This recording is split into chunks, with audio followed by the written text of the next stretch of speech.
Please subscribe and you can download this code from description below. In Python, class names are typically defined as static identifiers, meaning they are hard-coded and cannot be changed dynamically during runtime. However, there may be situations where you want to create class names based on certain conditions, user input, or other dynamic factors.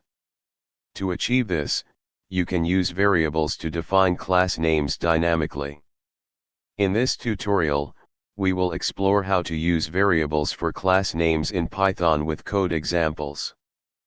Python is known for its flexibility, and in some cases, it's necessary to have the ability to create class names dynamically. While it's not a common practice, there are scenarios where this can be useful. Using variables for class names allows you to create class definitions on the fly based on specific conditions or requirements.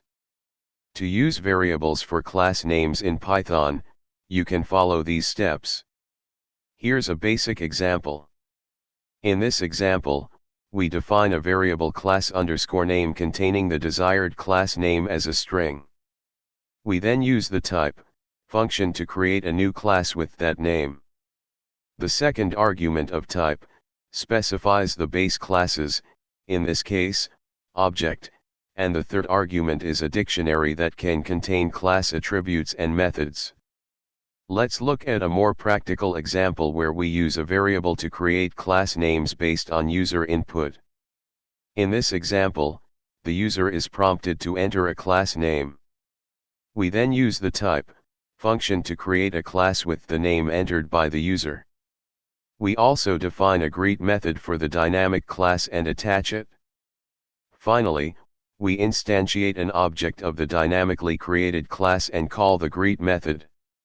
Using variables for class names in Python can be a powerful tool when you need to create classes dynamically based on specific conditions or user input. However, this technique should be used judiciously, as it can make your code more complex and harder to maintain if overused. It's essential to strike a balance between flexibility and code simplicity in your Python projects. ChatGPT.